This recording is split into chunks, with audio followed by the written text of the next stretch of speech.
চারটে ইকুয়েশন ম্যাক্সওয়েলের যে ইকুয়েশন চারটে আমরা দেখলাম। তো এইবার আমরা ওই চারটে ম্যাক্সওয়েল ইকুয়েশন আমাদের ফ্রি স্পেসে গেলে কিরকম তার চেহারা হবে সেটা নিয়ে ডিসকাস করবো, ঠিক আছে? তো প্রথমে যে ইকুয়েশনটা যে ডেল ডট ই সমান রো বাই এপসাইলন জিরো যেটা ছিল, ঠিক আছে, এটা আমাদের ফ্রি স্পেসে রোটা কি, ফ্রি স্পেসে রো মানে চার্জ ডেনসিটি ইজ জিরো, তো দিস ইজ জিরো, ঠিক আছে। নেক্সট তো জিরো ছিলই, ডেল ডট বি সমান zero, magnetic monopole does not exist যেহেতু সেটা, ওকে। নেক্সট থার্ড যে ইকুয়েশনটা ডেল বি ডেল টি, এটা কি লিখবো, বি সমান হচ্ছে মিউ ইন্টু এইচ ছিল, এটা হয়ে যাবে মিউ জিরো ইন্টু এইচ, ঠিক আছে।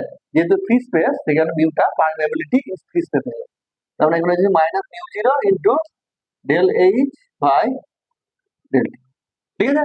সিমিলারলি ডিটা হচ্ছে displacement vector, this will be equal to epsilon zero into E, ঠিক আছে। তাহলে আলটিমেটলি কি দাঁড়াচ্ছে, J plus epsilon zero into del E by del t, ঠিক আছে। তাহলে আমার ইকুয়েশন গুলো এই হয়ে গেল।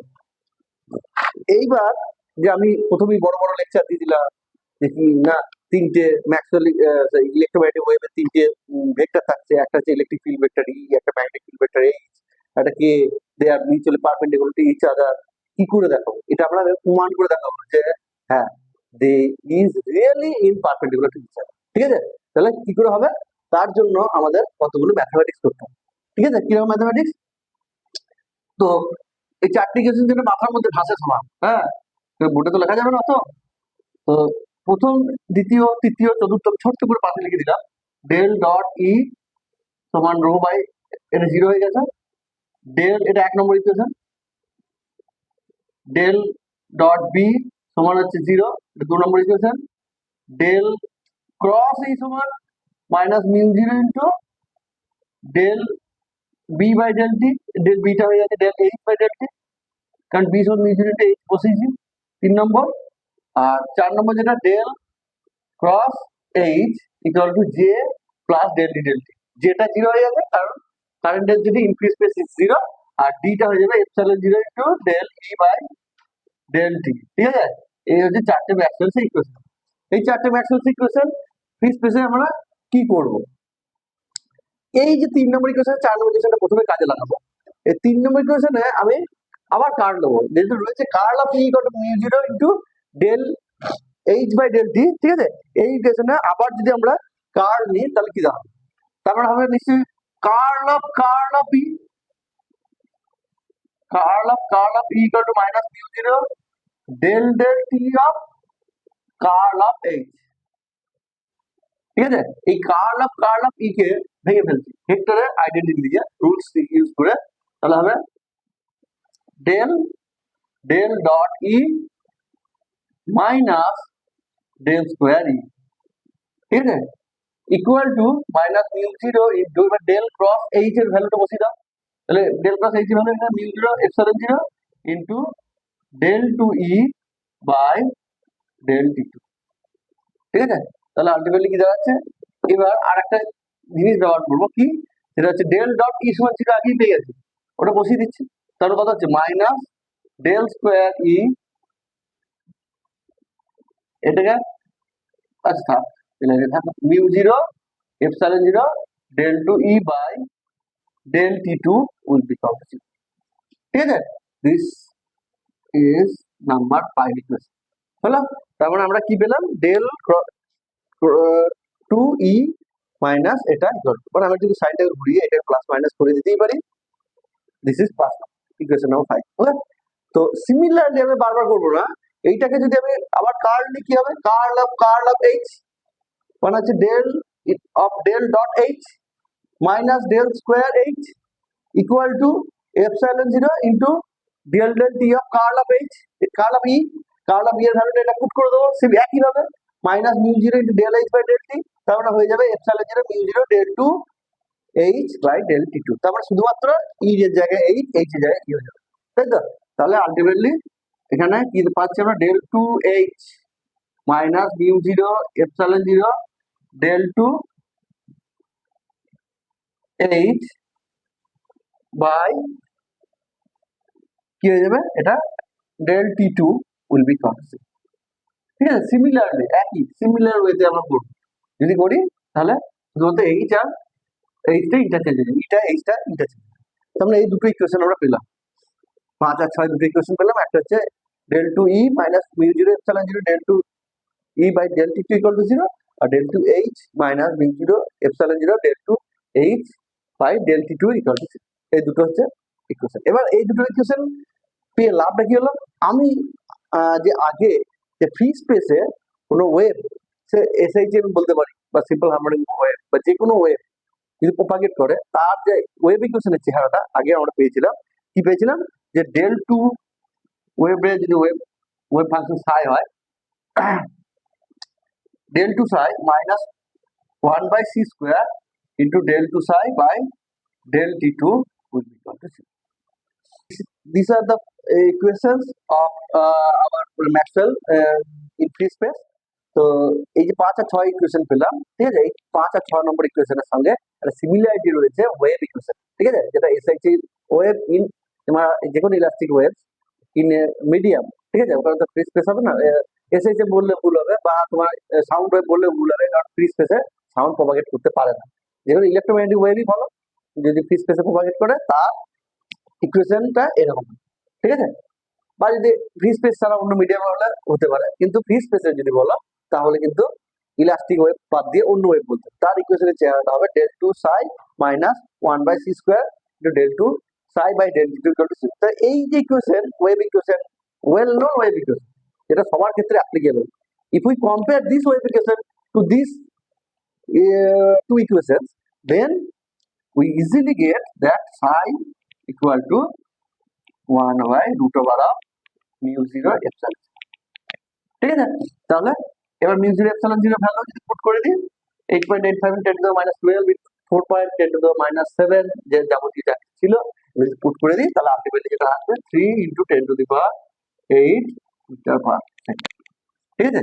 This is velocity of wave in free space. This is, এটা চেনা জানা লাগছে, এটা কার বেগ, লাইটের বেগ, লাইটের ভেলোসিটি, তাই। So this is nothing but, light is nothing but A electromagnetic wave. আমরা আলাদাভাবে দেখছি, কিন্তু এক্স রে বলো বা গামা রে বলো, মাইক্রোওয়েভ বলো, রেডিও ওয়েভ বলো, সমস্ত ওয়েভে কিন্তু লাইট ওয়েভের মতোই সেম বিহেভিয়ার শো করবে, ঠিক আছে। Electromagnetic wave is general term, ঠিক আছে। আমরা ছোটবেলায় পড়ে এসেছি লাইটের ভেলোসিটি, লাইটের ভেলোসিটি নয়, ইলেকট্রোম্যাগনেটিক ওয়েভের ভেলোসিটি হচ্ছে 3 into 10 to the power 8, মানে তার মধ্যে সমস্ত ওই ডোমেনের মধ্যে সমস্ত রে, সমস্ত রশ্মিগুলো, ঠিক আছে। তো কাজে তাহলে আমরা লাইটের ভেলোসিটি পেয়ে গেলাম। এবার আর যে দুটো বড় বড় ডায়াগ্রাম দিয়ে দিয়েছিলাম আমি, যে দুটো ই আর এইচ আর কে কি করে পারপেন্ডিকুলার হয় টু ইচ আদার, ঠিক আছে। তাহলে আমরা এই ইকুয়েশনকে সলভ করতে গেলে সিম্পল, এটা সাইডে থাক, মুছলে হবে না, আমি মুছে ফেলছি, তো এটা সাইডে লিখে আছে, সবসময় কাজে লাগবে আমার। Del dot E equal to 0 আর del cross B equal to 0, ঠিক আছে। তাহলে এই যে দেখতে পাচ্ছি, তো এইখান থেকে কি কি প্রমাণ হয়, এখান থেকে কি প্রমাণ হয় সেটা আমরা দেখব, যে plane wave solution, plane wave solution. তাহলে প্লেন ওয়েভ সলিউশন যদি নিই, ই ভেক্টরটা, E of vector r t equal to E0 e to the power I লিখবো না, জে দিয়ে দিচ্ছি, ঠিক আছে, যে কারণ আছে পরে বলছি, omega t minus k dot r, আচ্ছা k dot r minus k dot r minus k dot r minus omega t, ঠিক আছে। This is equation for plane, যেমন A sine omega t minus k x, এটা লেখা যায়, কিন্তু complex ফর্মে লিখলে এটা লিখতে হবে, কারণ e to the power j of that, মানে এখানে রিয়েল পার্টও রয়েছে, তার সঙ্গে সঙ্গে কমপ্লেক্স পার্টও রয়েছে, ঠিক আছে। তো ইন জেনারেলি আমরা এইভাবেই লিখি। ঠিক সিমিলারলি আমরা যদি এইচটাকে লিখি, রিপ্রেজেন্ট করি, এইচ এর করসপন্ডিং যে H r t equal to H0 e to the power j k dot r minus omega t, ঠিক আছে। তাহলে এই হচ্ছে, এটা হচ্ছে ইলেকট্রোম্যাগনেটিক ওয়েভ, যেটা আমাদের ম্যাগনেটিক ফিল্ডের কম্পোনেন্ট, সেটাকে আমরা প্লেন ওয়েভ সলিউশনে লিখলাম। আর whereas k is nothing but your k propagation vector 2 pi by lambda, ঠিক আছে। কিন্তু this is, if this is a vector quantity, তাহলে এটাকে আমরা একটা এন ক্যাপ দেবো, ঠিক আছে।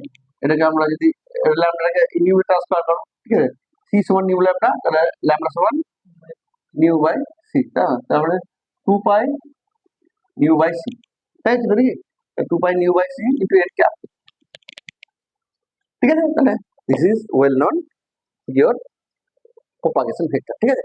এটাকে আমরা ওমেগা, এটাকে আমরা ওমেগা লেখা যায় 2 পাই নিউ, তার মানে omega by c into n cap, ঠিক আছে।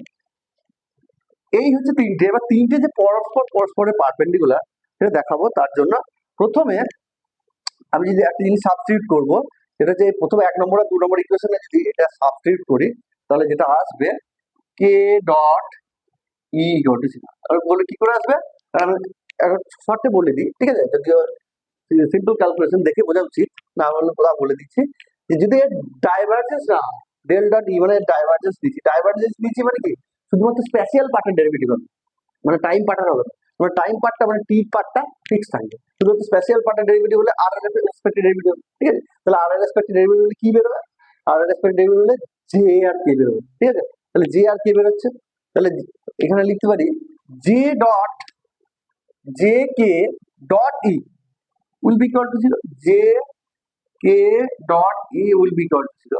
আমরা ওখান থেকে পেয়ে যাচ্ছি আমরা কে ডট ই ইকুয়াল টু 0। এটা সিম্পলি এটা পুট করলেই হবে, এর ডাইভারজেন্স হবে, এর ডাইভারজেন্স দিলেই কে টা বেরিয়ে চলে আসবে, জে কে বেরিয়ে চলে আসবে। তাহলে সেটা যদি দেখাতে পারি, সেটাই আলটিমেটলি আমাদের 0, এটা 0 মানে এটা 0। তারপরে আমরা বলতে পারছি কে ডট ই 0। তাহলে কি বলতে পারছি যে কে ই এর সঙ্গে পারপেন্ডিকুলার, ওকে। সিমিলারলি যদি 2 নম্বর ইকুয়েশনে করি, 2 নম্বর ইকুয়েশনে যদি করি, তাহলে আমরা পাবো কে ডট এইচ, এটা হলো ওখানে বি আছে, বিটাকে মিউ জিরো টাইমস এইচ করে দাও, তাহলে মিউ জিরোটাকে ওদিকে নিয়ে চলে গেলে 0, ডেল ডট এইচ ও 0। তাহলে ডেল ডট এইচ যদি 0 হয়, এটা এইচ যদি করো, তাহলে কি হবে, এটা যদি পুট করে দাও একইভাবে কে বেরোবে, J K E dot H equal to 0, তাহলে কে ডট এইচ। তাহলে এটা কি ইন্ডিকেট করছে যে এই কে একটা ভেক্টর, এইচ একটা vector, if this is k, this is H, this is E, তাহলে কে এর সঙ্গে আমরা বলতে পারছি ই পারপেন্ডিকুলার, কে এর সঙ্গে H perpendicular, but this does not indicate that E and H are mutually perpendicular. এটা হতে পারে, মানে বলতে চাই যে if this is E, if this is H, sorry, this is K, propagation vector, this is electric field vector, mutually perpendicular. এর K এর সঙ্গে H পারপেন্ডিকুলার, K এর সঙ্গে H পারপেন্ডিকুলার, K এর সঙ্গে E পারপেন্ডিকুলার, তার মানে কি হলো যে ই এর সঙ্গে এইচ পারপেন্ডিকুলার হয়নি, এটাকে এই রকম দিতে হবে তবে, ঠিক আছে। কাজেই আর একটা ট্রিটমেন্ট দরকার, এইটা এই ইনফরমেশনটা কি দিচ্ছে, এই ইনফরমেশনটা দিচ্ছে যে আমাদের ই এর সঙ্গে এই ই এর সঙ্গে কে পারপেন্ডিকুলার, আবার কে এর সঙ্গে H perpendicular, but this does not indicate that k and H mutually perpendicular, ঠিক আছে। তো কাজেই তার জন্য আমার একটা ক্রস প্রোডাক্টটা নিতে হবে, ঠিক আছে। এবার যদি আমি এই দুই ইকুয়েশনে পুট করি ক্রস করে, ঠিক আছে, তাহলে আরো দুটো ইকুয়েশন পাবো, যে কি একইভাবে জে ক্রস জে, সরি একবার জেটাকে ওইদিকে নিয়ে একবারে চলে গেলাম, দিয়ে আমি বলে দিচ্ছি কি হচ্ছে, কে ক্রস ই হবে, k cross E will be equal to mu zero omega H. কি করে হবে, এইখানে আমরা এটা তুলে বসাবো, ই এর মানটা, ই সমান যেটা ধরেছি E zero j k cross r minus omega t, এটা যদি তুলে বসায় তাহলে আমাদের কে ক্রস ই আসবে এবং এই দিকটা মিউ জিরো ওমেগা এইচ, ঠিক আছে। সিম্পল ক্যালকুলেশন এটা করে দেখি। সিমিলারলি যদি কে ক্রস এইচ করি, তাহলে কি আসবে, তাহলে আসবে minus epsilon zero omega E. তাহলে এবার ইন্ডিকেট করছে তো k cross E, if this is k and this is e, k cross e means h, k cross h, k cross h means e। তার মানে কি প্রমাণ হলো যে কে ই এর সঙ্গে পারপেন্ডিকুলার, কে এইচ এর সঙ্গে পারপেন্ডিকুলার, তার সঙ্গে সঙ্গে ইউ এইচ এর সঙ্গে পারপেন্ডিকুলার, এই ইকুয়েশনটা বলছে যে হতে বাধ্য। So E H and k are mutually perpendicular to each other, ঠিক আছে। ভেরি ভেরি ইম্পর্টেন্ট একটা রিলেশন, এই জন্য মনে থাকে। তো এর সঙ্গে সঙ্গে কতগুলো ব্যাপার আছে, এগুলো তোমরা সিম্পল ওয়েতে করে ফেলতে পারবে, যে এখানে দেয় যে এই যে ফ্রি স্পেসে আমাদের ফেজ, রিলেটিভ মানে ই আর এইচ তাদের মধ্যে ফেজ কত হবে, ফেজ ডিফারেন্স হবে, রিলেটিভ ফেজ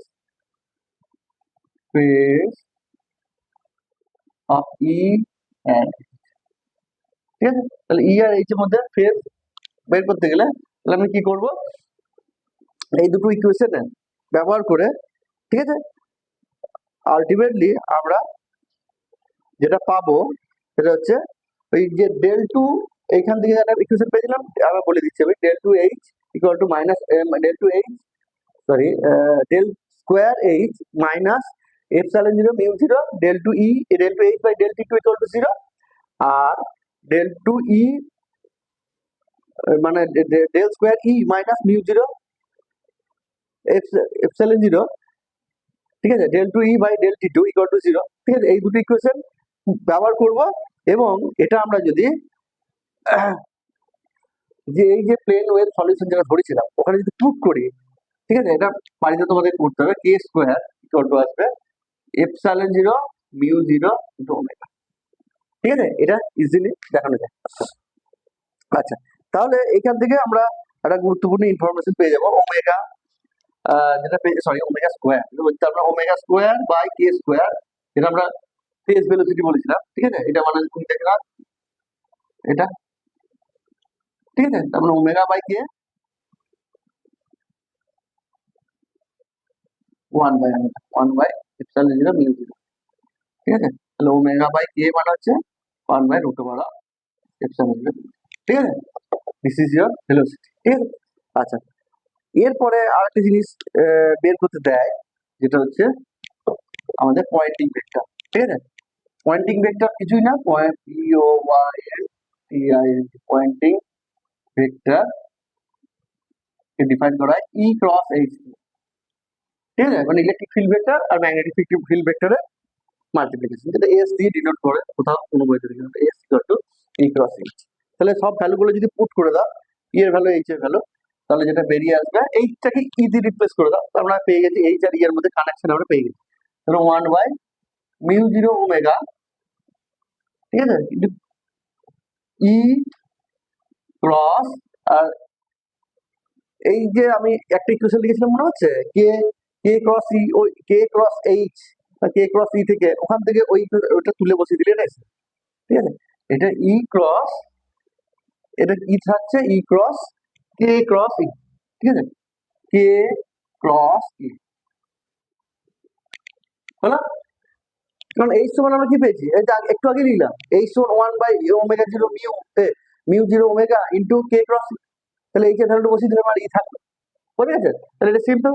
তাহলে এবার আবার ভেক্টরের রুলস যদি ইউজ করে দিই, মিউ জিরো ওমেগা ইন্টু এটা হচ্ছে কে, আমরা ভেক্টরের যেটা এ ক্রস বি ক্রস সি, ওই রুলস ইউজ করলে কে ইন্টু ই cross E, sorry E dot E minus কে বেরিয়ে যাবে, ই বেরিয়ে যাবে ব্যাক এন্ড ক্যাপ রুল যেটা, ঠিক আছে। তো কে ই ডট কে, ঠিক আছে। তাহলে এবার ই, এটা মানে বুঝতে পারছো ই ডট ই মানে স্কোয়ার, আর কে ডট ই তো আগেই পেয়েছি, কে ডট ই কত হয়ে যাবে, 0 হয়ে যাবে, ঠিক আছে। তার মানে এটা স্কোয়ার, তাহলে স্কোয়ার আলটিমেটলি দাঁড়াচ্ছে square by mu zero omega, ঠিক আছে, this is your Poynting vector, ঠিক আছে। তার মানে এবার এখান থেকে কি ইম্পর্টেন্স, এর ইম্পর্টেন্স রয়েছে পয়েন্টিং ভেক্টর, পয়েন্টিং থিওরেম বলে একটা থিওরেম আছে, সেই থিওরেমটা নেক্সট ক্লাসে আমরা যখন পড়বো, এর পয়েন্টিং ভেক্টরটার ইম্পর্টেন্সটা আমরা জানতে পারবো, ঠিক আছে।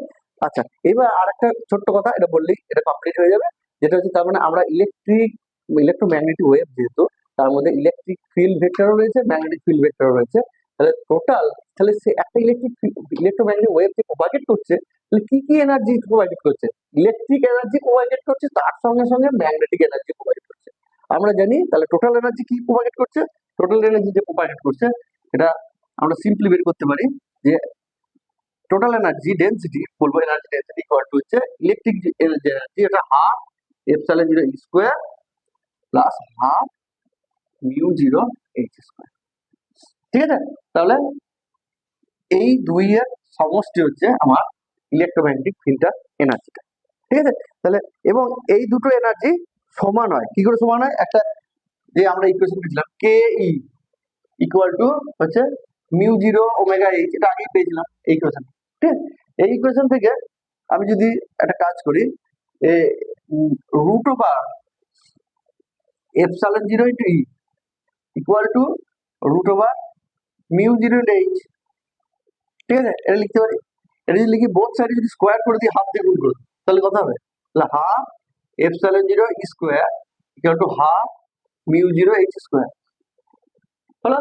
তারপরে এই দুটো সমান, তাহলে এই দুটো যদি সমান হয় বুঝতে পারছো, মানে একটা ইলেকট্রোম্যাগনেটিক ওয়েভ যে সমান এনার্জি শেয়ার করছে, ইলেকট্রিক ফিল্ডের জন্য যে এনার্জি শেয়ার করছে half epsilon zero square, this will be equal to magnetic ফিল্ডের জন্য যে এনার্জি শেয়ার করছে half mu zero two H square. ঠিক আছে? তাহলে দুটো যদি ইকুয়েট করে দাও তাহলে কথা মানে যে কোনো একটাকে রিপ্লেস করে দাও, শুধু যদি আমি বলি ইলেকট্রিক ফিল্ড এনার্জি নিয়ে যাচ্ছে তাহলে হয়ে যাবে ইউ সমান epsilon zero into H square. ঠিক আছে? This is the energy carrying by the electromagnetic wave.